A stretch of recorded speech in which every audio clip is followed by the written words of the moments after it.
You are quite right that the joint announcement to address climate change, which happened last year, was well received by the international community.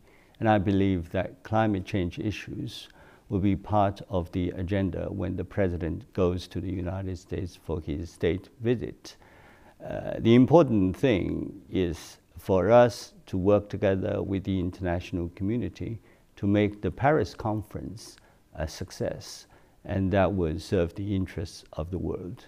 There's a lot that we can do together, multilaterally or bilaterally. As a matter of fact, there has been a great deal of cooperation between the two countries in clean energy field. About the Iranian nuclear issue, I must say that P5+1 discussion with the Iranians yielded good results. And that is the joint comprehensive plan of action with Iran. And of course, China worked very hard with the United States and with the other partners. We do hope that this agreement will have further good implications for the region as a whole. So all in all, China-US cooperation at regional and global stage can be further promoted, and we should actually take a closer look at any kind of possibility of cooperation between the two sides to leverage our resources and to do the utmost. Because if China and the United States work even closer together, there's a better chance for addressing some of the urgent issues globally and regionally. It's in the very area of the Asia-Pacific where Chinese and American interests are most closely intertwined. And it is in this area where China and the United States interact the most. So I believe that the two sides have had a cooperation in many areas. Some of them I've already mentioned. And I do believe that no country needs to take sides between China and the United States, because President Xi said that we are working really for a community of interests. So if there are friends of China who would like to be friends of the United States or the other way around, both countries should welcome that. We should have more mutual friends. It's as simple as that.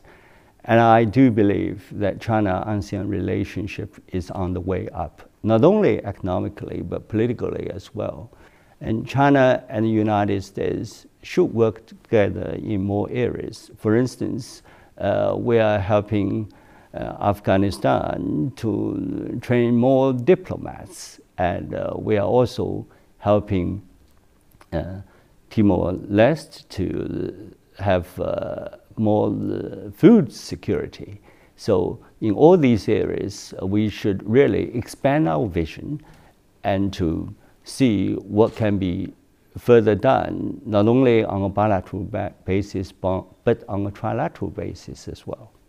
I think the dual-track approach is the right approach, because at the beginning of this century, China and the ASEAN countries have signed on to this declaration of conduct for parties in Southeast Asia, which stipulates that the parties directly concerned should handle their differences through dialogue and negotiation.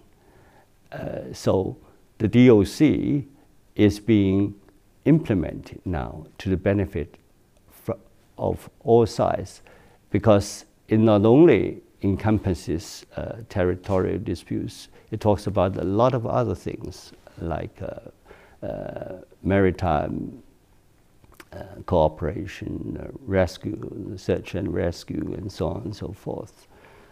On the other hand, China has been very active in conjunction with the ASEAN countries to pursue, on the basis of consensus, a COC, Code of Conduct, And I believe that through sincere dialogue, ultimately, we'll be able to reach that agreement. Let me say a few words on freedom of navigation and overflight. As a big trading nation, China pays a lot of attention to freedom of navigation and overflight, and there is no problem with regard to freedom of navigation and overflight